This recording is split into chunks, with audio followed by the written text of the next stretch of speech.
Need to know, are we live? Oops.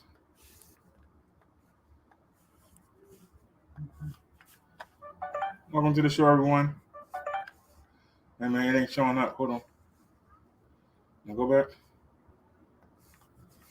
There it is.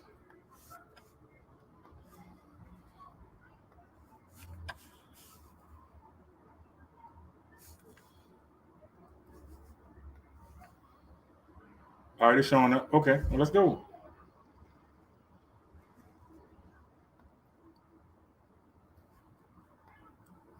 Welcome to the Minister of the Radio. I am Minister of Jerry. Wait a minute, something ain't right. Hold on a second.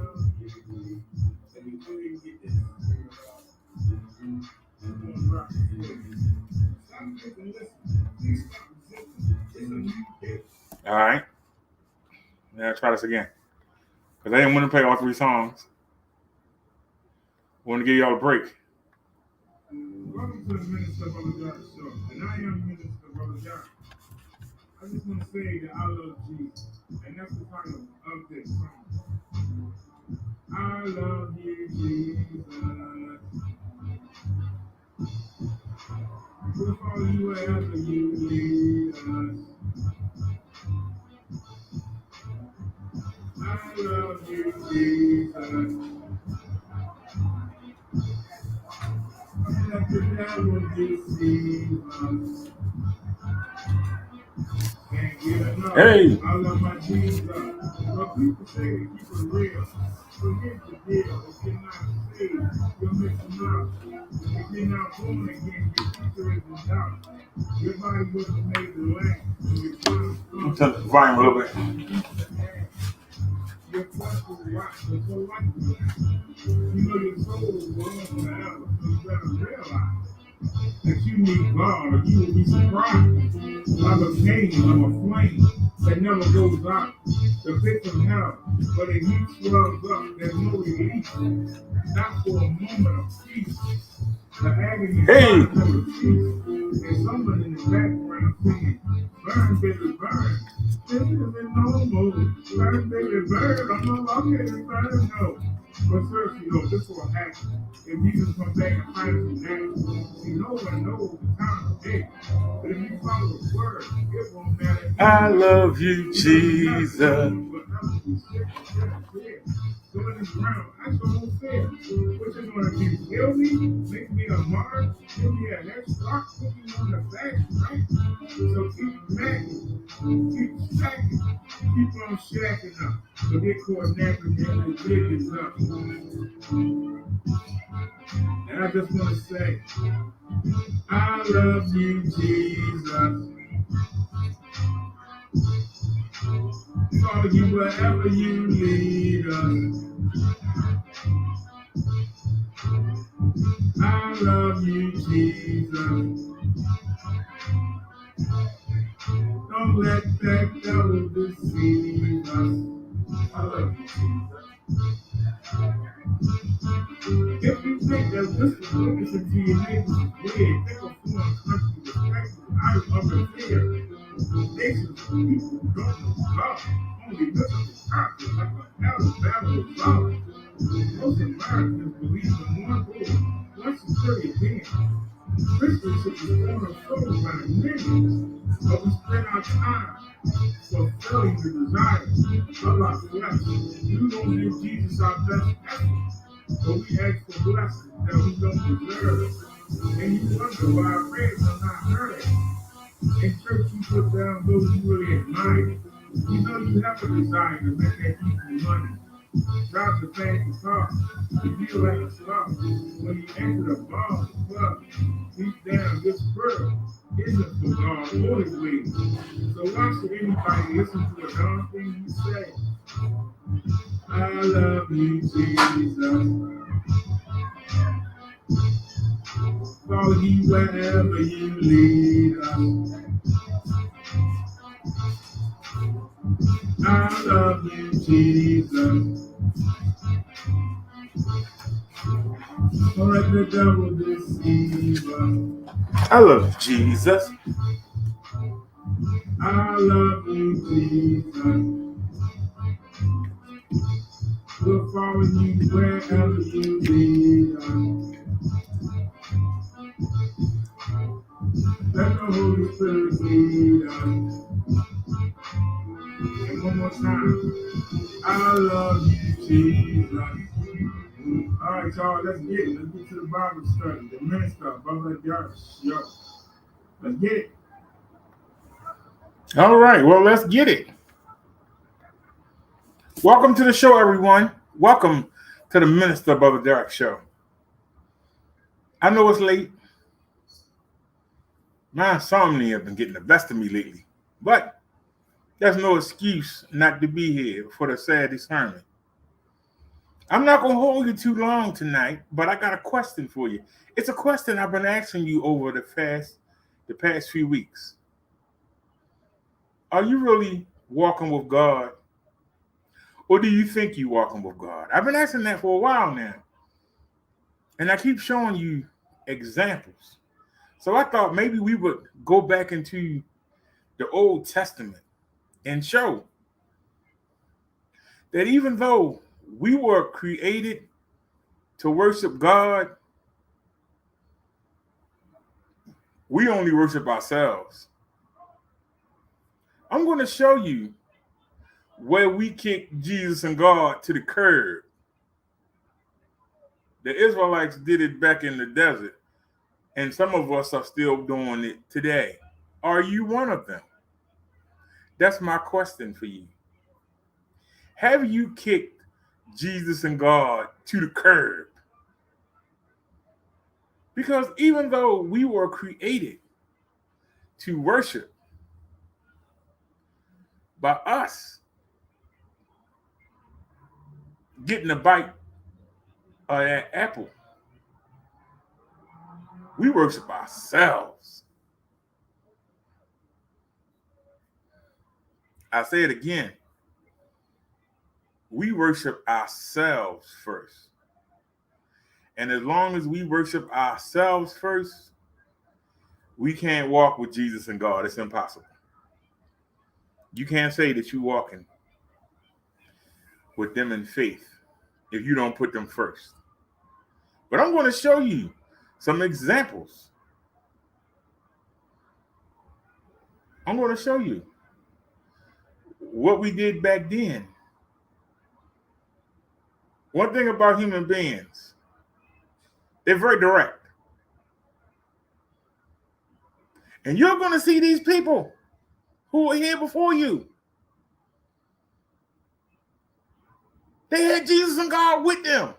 And they still put them on the curb. So what are you doing today? Now that they're not over you. Now they're not talking to you. They're not kicking you in the butt. They were there with those people. And they still put them on the curb. What are you doing today? Because I'm going to show you why Jesus and God don't kick you to the curb. I mean, don't kick you in the butt. Because they will put on the curb. Great victory for the devil.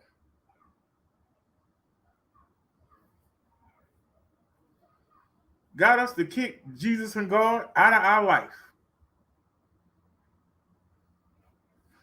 So let's go to our first. This is more of a Bible study than a sermon. Let's go to our first page here. I'm going to show y'all something. See, you don't believe me, so I'll just show it to you. Uh-oh, where'd it go?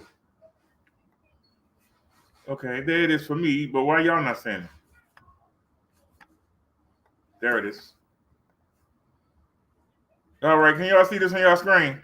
Let me show y'all can see it. Hey, David, I know you're not going to go take a dump while I'm doing this sermon.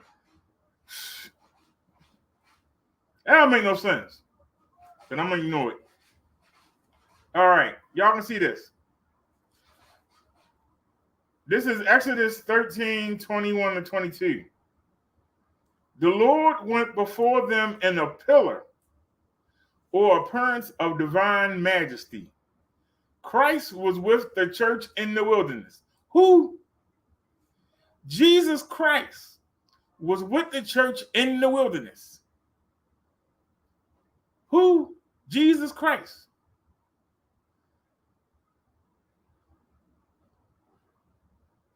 Those whom God brings into a wilderness, he will not leave nor lose there, but will take care to lead them through it. It was great satisfaction to Moses and the pious Israelites to be sure that they were under divine guidance.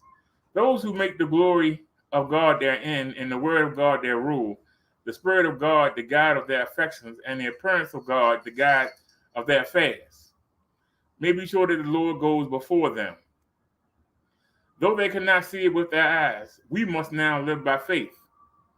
But when Israel marched, this pillar went before and pointed out to the place of encampment as divine wisdom saw fit. It sheltered by day from the heat and gave light by the night.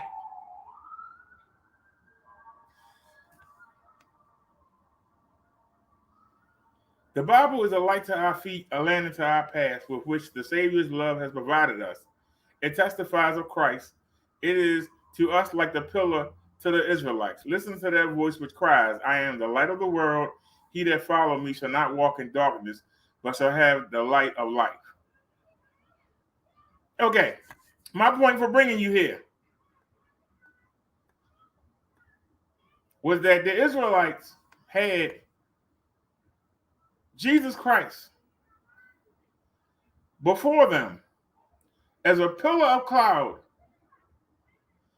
during the day and shaded and kept them from the heat of marching through the desert.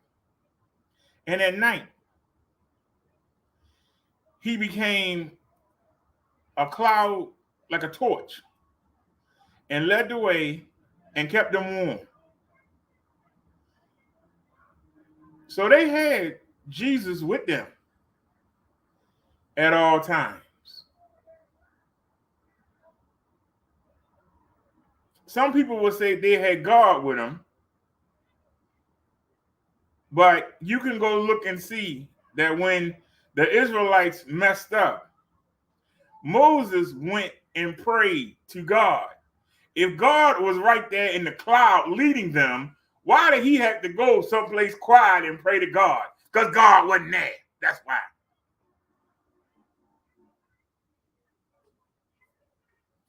It was Jesus they were following in the cloud. And that cloud followed the Israelites. Not only did it lead them, it talked to them. And that's our next article. Give me a second here to pull it up. I want to make our next point. Hope I don't get these mixed up. Hold on a sec here.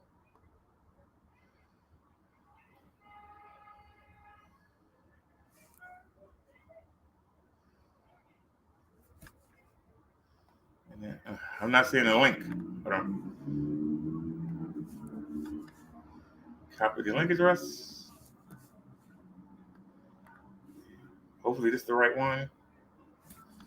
Ain't the same one. All right. This is the Lord giving the commandments to the Israelites. Right? But we're not going to focus on that. This is what I want to focus on. When all the people witnessed the thunder and lightning, the sound of the trumpet, and the mountain smoking, they were afraid. And they trembled and stood at a distance and said to Moses, you speak to us and we will listen, but do not let God speak to us or we will die. The people said, you speak to us and we will listen, but do not let God speak to us. What did the people do? What did the people do? After God talked to them, whether it was through Jesus or God himself, what did the people do? They said, oh, we don't want to hear from you. They put them on the curb. We only want to hear from you, Moses. We don't want to hear from them.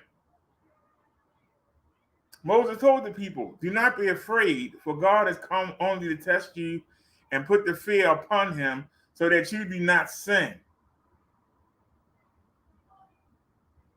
But the people stood back at a distance while Moses drew near to the thick darkness where God was. So you see, the Israelites put Jesus and God on the curb. You see it. But Jesus still followed them in the cloud, still led them through the desert, still led them through all the battles to get to the land of the milk and honey. But let me show you what the people do there.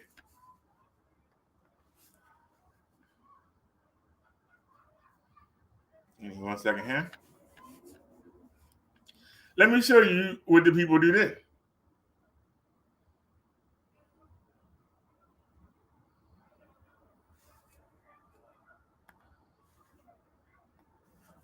We need to go to Samuel 7 and then work our way into Samuel 8.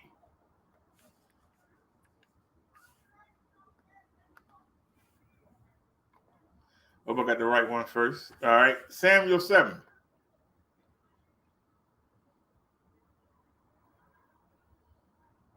We only coming to 7 because I want to show you something.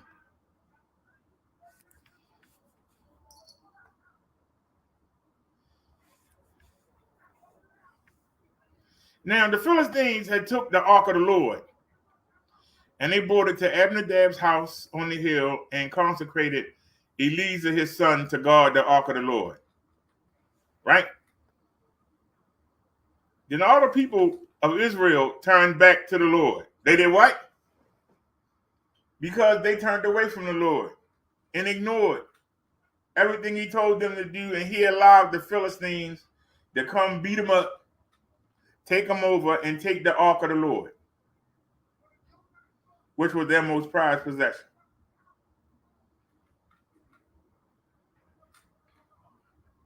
So they moaned and groaned to Samuel the prophet to have the Lord help them out. And as we read, you're going to see this in action. But then we want to go to the next chapter and see how fast they turn on the Lord and kick them to the curb. So all the people of Israel turned back to the Lord. They turned back to him. So Samuel told the Israelites, if you are returning to the Lord with all your hearts, then rid yourselves of the foreign gods and the Ashtoreths, and commit yourselves to the Lord and serve him only, and he will deliver you out of the hand of the Philistines. So the Israelites put away their Baals and Ashtoreths and served the Lord only. That means they got rid of their false idols. Then Samuel said, assemble all at Mizpah, and I will intercede with the Lord for you. When they had assembled, they drew water and poured it out before the Lord. On that day they fasted, and there they confessed, we have sinned against the Lord. Now Samuel was serving as a leader of Israel at Mizpah. When the Philistines heard that the Israel had assembled at Mizpah, the rulers of the Philistines came up to attack them. When the Israelites heard of it, they were afraid because of the Philistines.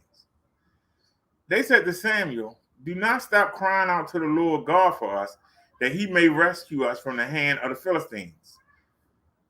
Then Samuel took a lamb and sacrificed an offering to the Lord. He cried out to the Lord on Israel's behalf, and the Lord answered him. While Samuel was sacrificing the burnt offering, the Philistines drew near to engage Israel in battle. But that day the Lord thundered with loud thunder against the Philistines and threw them in such a panic that they were routed before the Israelites.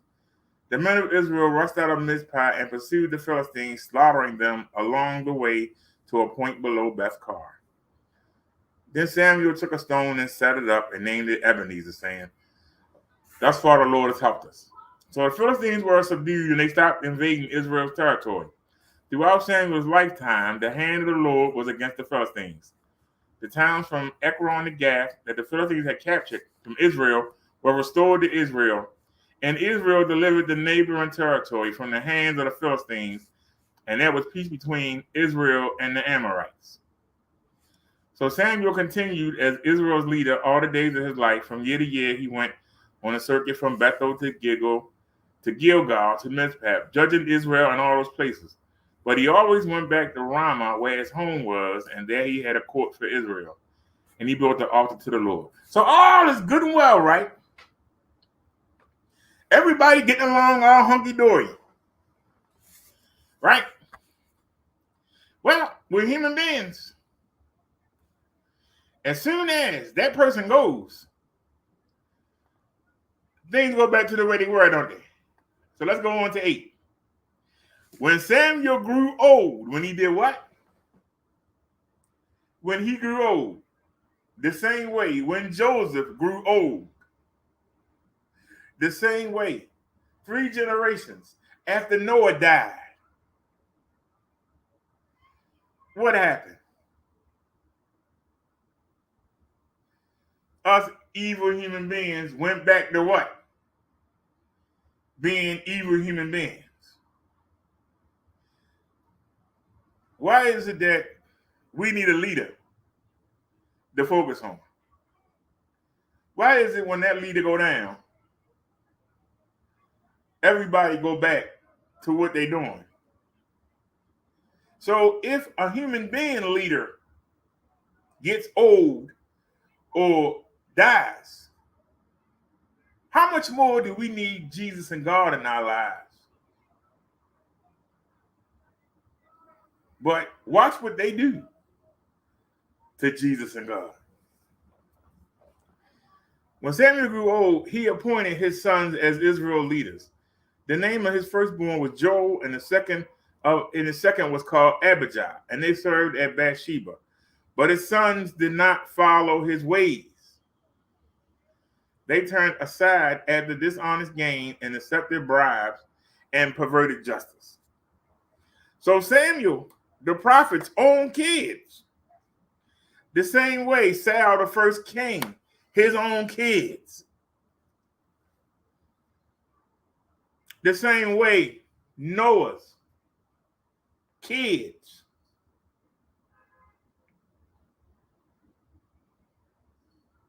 Without being under direction, they had no desire to follow God or his ways.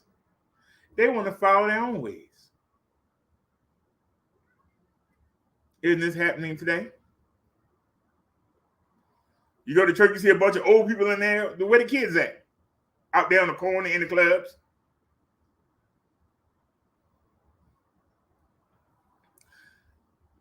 So his 2 sons were no good. So the elders of Israel gathered together, came to Samuel at Ramah. They said to him, "You are old, and your sons do not follow your ways. Now appoint a king to lead us, such as all the other nations have." What? What? What makes the Israelites stand out among the other nations? The Philistines, the Egyptians, the Hebrides, Jebusites, whatever types, Babylonian, Roman, whatever. What makes the Israelites stand out?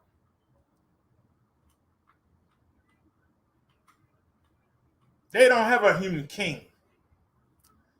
They have a God as their king, the God. That's what they have that separates them. But what did the elders say to Samuel? "You are old, and your sons do not follow your ways. Now appoint a king to lead us, such as the other nations have."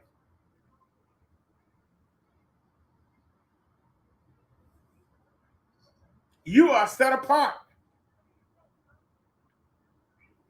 from the other nations. You are above the other nations. But you don't take no pride in that. You want to be like everybody else. You want to fit in like everybody else. Even though everybody should be looking up to you, you're looking up to everybody else. Ain't nothing worse than seeing a nerd trying to be a gang member. Ain't nothing worse than somebody rich trying to hang and be with somebody poor. Instead of showing that poor person how to get rich, you look up to them because you think they got street smarts and you value their street smarts more than what you have. It will be no different when somebody Oriental to try to get surgery to get their slanted eyes straight. No different than black women putting somebody else's hair on their head because they want to blend in with everybody else. You got Jesus there in a cloud with you every day. You don't appreciate that. You want to be like the other people. So you pretty much kick Jesus and God to the curb and say, well, we don't want you as king. We want somebody that's regular like us to lead us.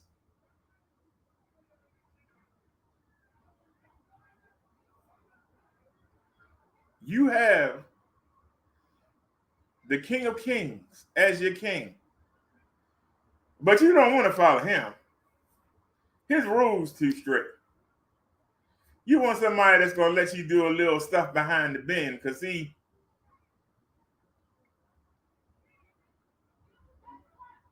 Jesus was there in the cloud. When somebody did something, until that person admitted it and did a sacrifice, the rain stopped. All the calves and the sheep just dropped dead. Nothing went right. People started looking around. Well, somebody sinned. It wasn't me. It was somebody. How come it's not raining? The crops was something going on. It kept the people in line. Human beings don't want to be in line. That's why we got so many religions. They got the same base. But in this religion, I can have 10 wives. In this religion, I can do this. In this religion, I can marry children. In this religion, I can beat my wife.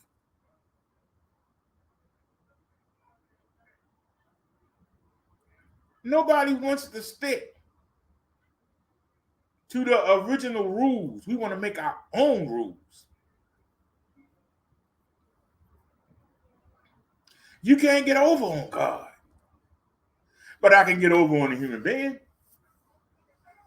You can't bribe God. But as Samuel's sons did, they accepted bribes.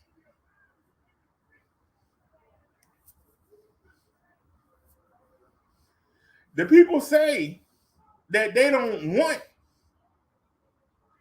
either Joel or Abijah to rule over them or tell them what to do. But they want to name one person that they choose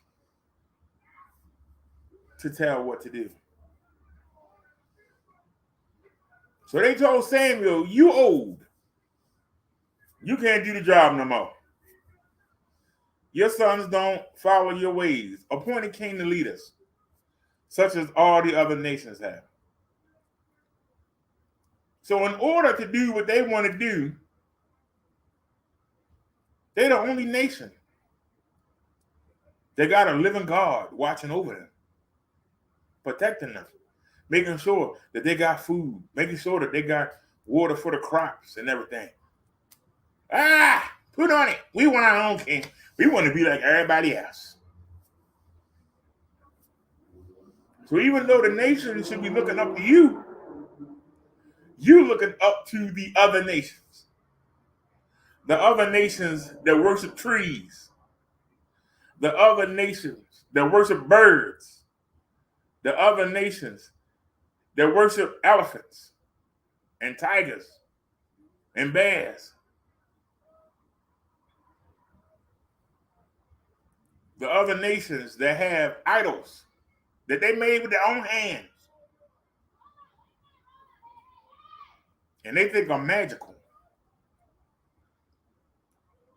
But when they get attacked by another nation, they see the power of the Lord. And guess what? It don't matter.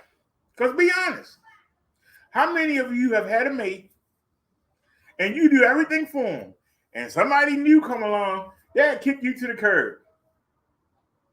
Then later on, when they realize, wait a minute, this person might have seemed better in the beginning, but now I see that they not. They want to come back to you. This is what the Israelites did constantly. This is what we do constantly. We don't think about God till we get in trouble. We don't think about Jesus until we have troubles. Everything is going good. We don't think about them. We think about our own pleasure. And what can we get and how can we do it? It ain't something new. People hid it back then. And it came out in ways like this. Nowadays, everybody just up front with it. Hey, I'm going to do this. I'm going to be the town tramp. Hey, I'm going to be the papa that's a Rolling Stone. They just tell you. Back then, it was hidden. You was ashamed.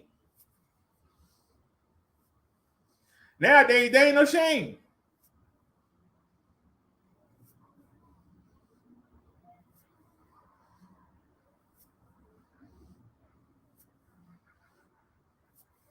There ain't no shame.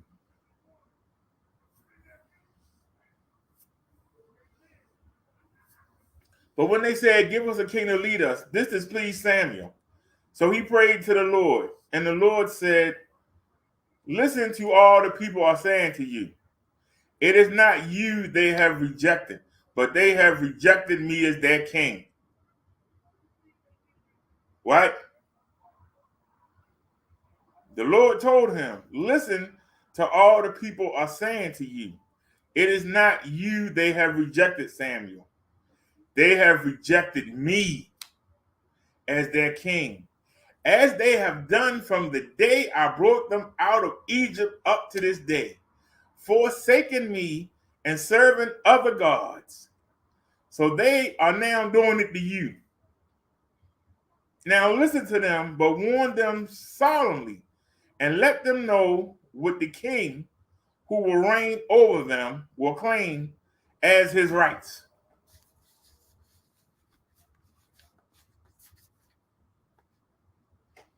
So Samuel told the people, this is what the king who will reign over you will claim as his rights. He will take your sons and make them serve with his chariots and horses, and they will run in front of his chariots. Some he will assign to be commanders of thousands and commanders of fifties, and others to plow his ground and reap his harvest, and still others to make weapons of war and equipment for his chariots. He will take your daughters to be perfumers and cooks and bakers. He will take the best of your fields and vineyards and olive groves and give them to his own people. He will take a tenth of your grain and of your vintage and give it to his officials and attendants, your male and female servants, and the best of your cattle and donkeys. He will take for his own use. He will take a tenth of your flocks, and you yourselves will become his slaves. And when that day comes, you will cry out from the relief from the king you have chosen, but the Lord will not answer you in that day. So Samuel told the people this. And what do you think they said? The people refused to listen to Samuel. No, they said, we want a king over us. Then we will be like all the other nations with a king to lead us and to go out before us and fight our battles.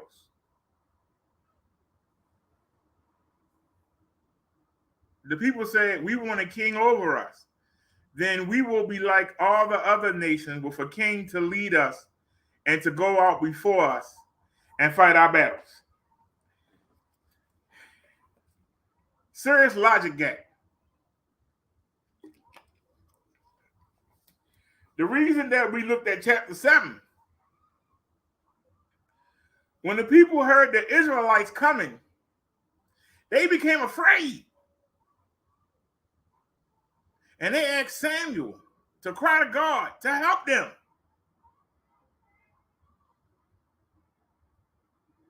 So the soldiers didn't fight the battles. God and Jesus did.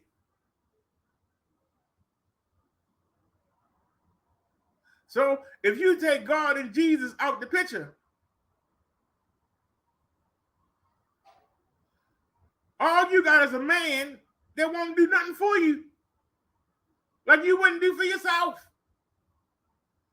Somebody make that make sense. Remember, the king that was chosen was Saul. When Goliath came and challenged the Israelites, wouldn't nobody take the challenge. But I thought the king was supposed to lead them in the battle. The king said, anybody that takes out Goliath, I'll give them my daughter in money. I thought the king was supposed to go out before them and fight the battle. I think the Israelites lost big on this one. You had God and Jesus fighting your battles. But you didn't want that because you don't want to follow what they got to say. But then the king that you beg for, that look like you, so you can be like everybody else. When the time comes to fight, he ain't going out there to take on Goliath and the Philistines. He trying to bribe somebody else to do it.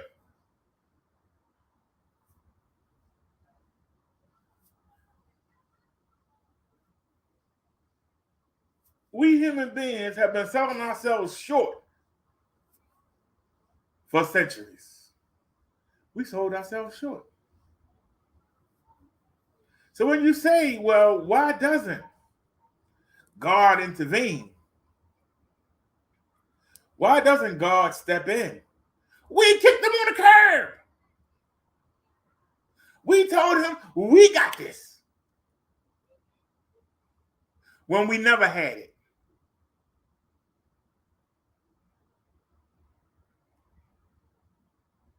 We told Jesus and God, we don't need you anymore. We don't want to follow what you want to tell us. We want to do our own thing. We want to be like everybody else.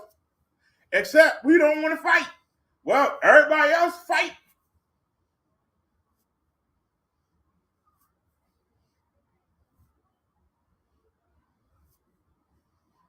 We didn't have to fight. Jesus and God fought for us. But we didn't want to follow their rules.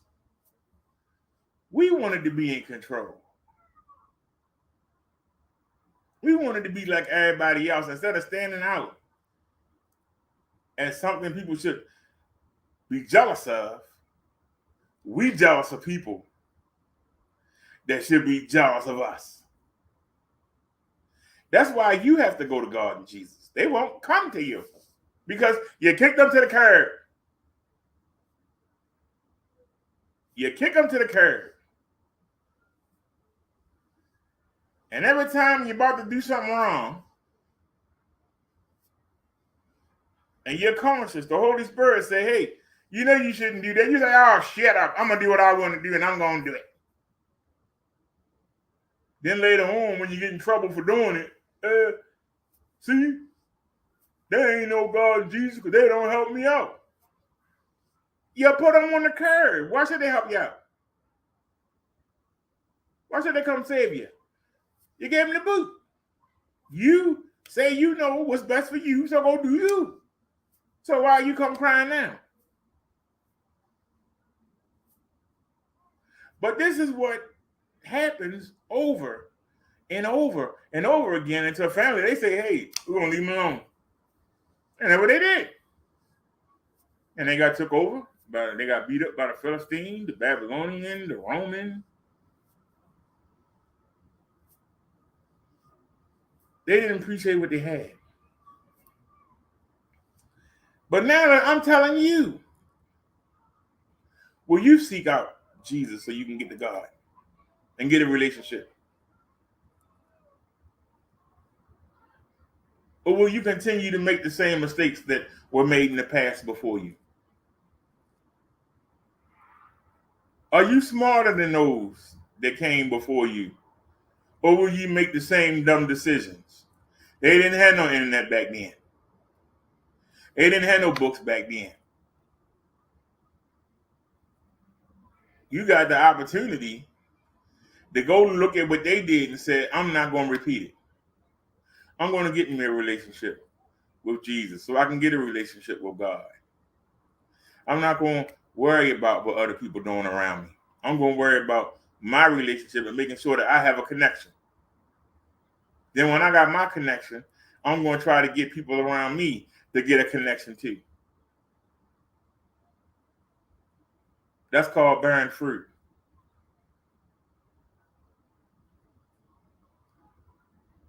If you're not trying to do any of that, there's no way you can say you walk with Jesus and God. You're lying to yourself.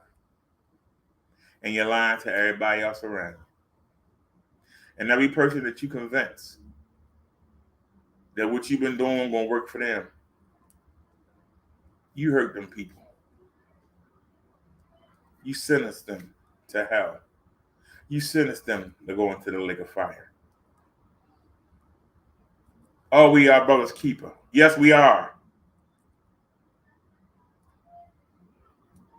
Because you don't know who's watching you.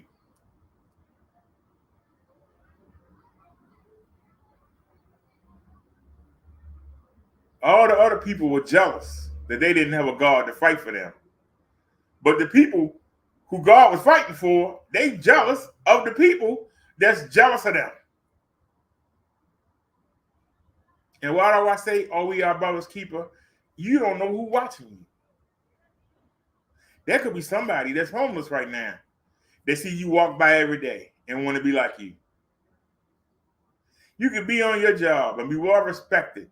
And there's that person that's always late that's sorry. That person want to be like you. But if you act the fool, they're going to act the fool too. Because that's what you're showing them. There are little kids that you walk by every day and they see you act the fool. They grow up and think that's what they're supposed to do. And they act the fool. You are your brother's keeper. For those of you that work a job and complain, I only get $600 a week. There's somebody working at McDonald's or Burger King and only get $200 a week, and they wishing that they were where you was.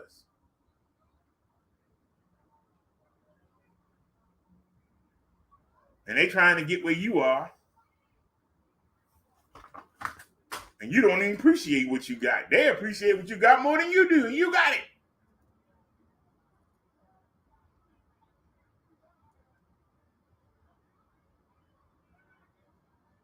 My comment to you,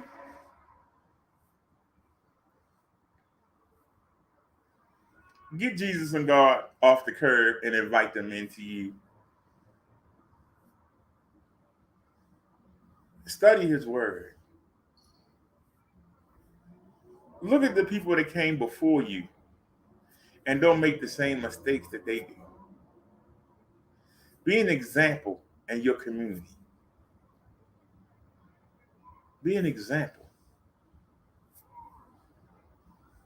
Because I've known people that had a decent car, that had a nice place to live, that had a decent job. And instead of enjoying what they can enjoy and slowly try to improve what they got, they worrying about what they ain't got.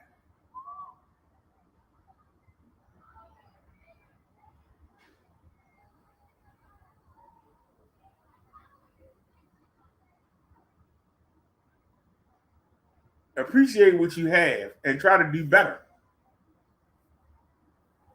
rather than moan and groan about what you don't have. Because there's somebody that's wishing they had what you had. And you see them every day and they looking at you. And every once in a while, somebody gonna come up and say, you know, I watch you go to work every day. I see you taking care of your family. I want to be like you. And you're going to say, no, you should be better than me. Because I'm not. Instead of saying, keep trying. And you will reach me one day. Instead, you try and talk about how down you are. Yeah, I'm doing all right, but my brother live out in the damn county, he got a nice house up there. I'm trying to get at him, One step at a time. One step at a time. Everybody want everything right now. Sometimes your right now might not be right now. It might be 4 or 5 years, 10 years, 15 years down the road. But stay on that road and keep trying to make what you have better. Instead of worrying about what you don't have. Instead of worrying about what somebody else has. Focus on what you got. Make sure you got a strong relationship with Jesus and God before anybody else. You'd be surprised how far you can go. But if you keep worrying about what you don't have, guess what you won't have? You ain't gonna have nothing. But a bunch of excuses, a bunch of regrets. Anybody have any comment on our topic today? Let me check the chat. 4 people here, but no comments. Hello?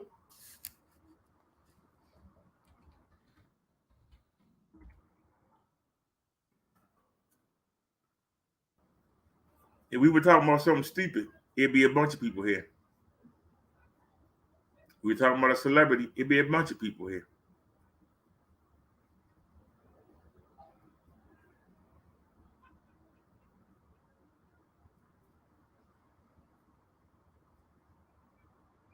People don't even care enough about God and Jesus to even make a comment. That's sad.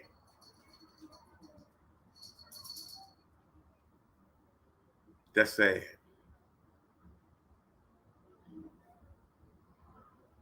But anyway, I came today with you with the word.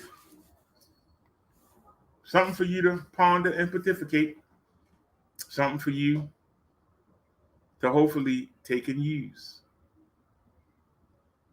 Don't take my word for it. Go look for yourself.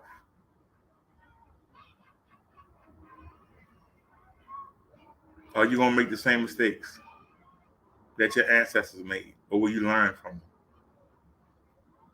They didn't have the books to go back and look to see who was before them. You ain't even got to read. You can go on the internet. It's right there in your face. And you still won't do it. I know you won't. Because it don't benefit you right away. You don't see the fast results. Who wants to study and do it right when you can just go out there and do something illegal and get the fast money? We want everything fast. Fast don't last.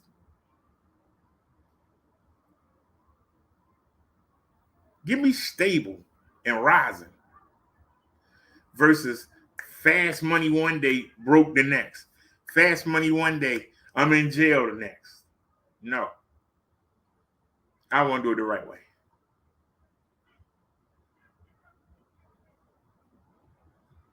I want to make my mark.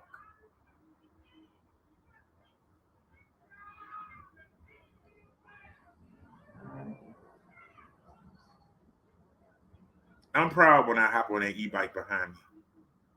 I be seeing the young boys. They be riding with the illegal dirt bikes. They ride in the same circle. You know why? They ride where they feel comfortable. They won't take that thing nowhere far. You know why? They never know when they're going to get pulled over. So they ride where they know the cops going to be at. They looking over their shoulder. Y'all saw me go up to a cop the other night, a bunch of them, and talk to him. Them boys know illegal dirt bikes won't do that. They praying they don't see them. They praying they don't notice them. See, if a cop pull me over, ain't nothing he can do to me. But he can pull them over, ticket them, and take their bikes. So why would I be jealous of them? Because they can go a little faster than I can?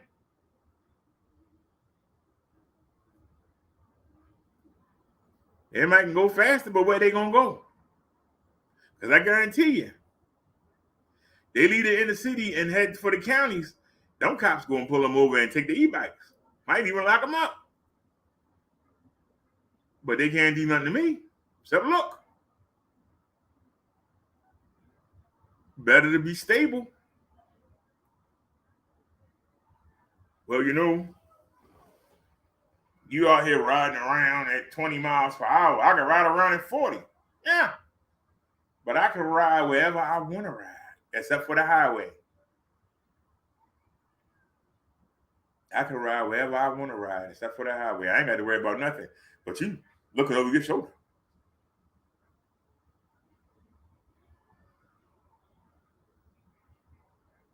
Because you won't do it the right way. Because if you had sense, you can get an e-bike from overseas. That'll let you do 40 miles per hour.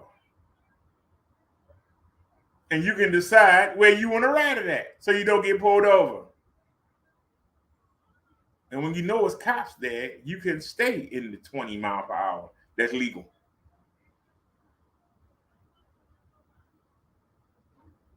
And there ain't nobody looking, you can go ahead and gun it. But see, that takes time. You have to know where to go and do your research. See, you won't do that. That's boring. It's not hip.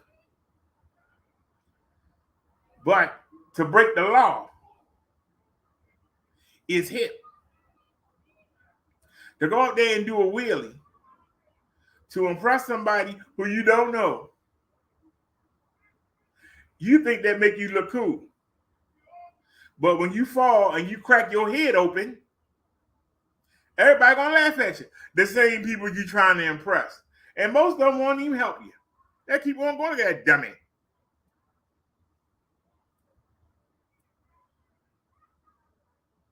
You showing off for people who don't know you and don't care about you. But you won't take the time to get to know Jesus and God. Make that make sense. If I'm wrong, somebody tell me. Tell me I'm wrong.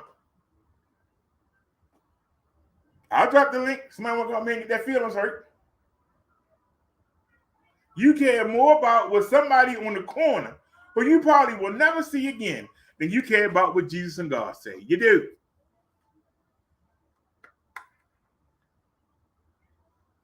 I remember when I was growing up,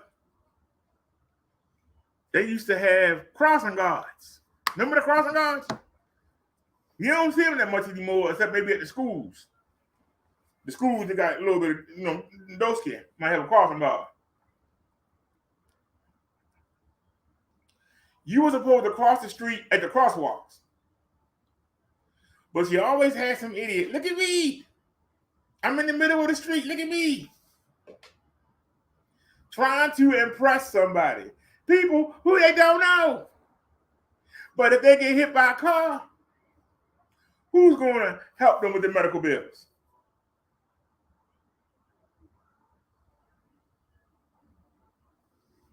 Who's going to help load them in the ambulance? Who's going to perform CPR on them till the ambulance get there? Nobody. But you risk everything to impress somebody that wouldn't even step over you.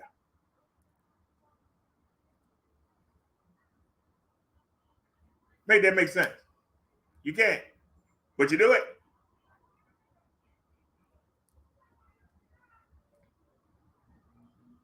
No worse than seeing an idiot in the classroom. They need more help than anybody in the classroom. They in there cracking jokes and distracting everybody from learning. They need more help than anybody in the room, but they're going to make sure that nobody learn nothing. And they think it make them look cool. Did you look cool when you had to take them F's home to your mama? Do you look cool when you get left behind? And everybody else is gone to the next grade and you still, do you look cool? What's cool about that? Who made that cool?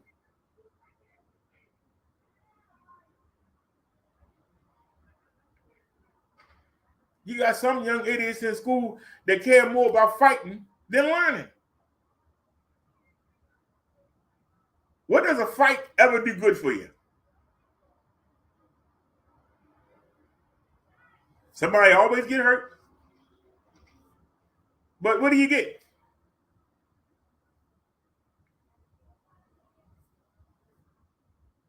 Well, if I beat everybody up, everybody know not to mess with me. No, everybody know to get a daggone gun and blow your head off. That's what they learned. Who came up with this stupid mess? Somebody tell me I'm wrong.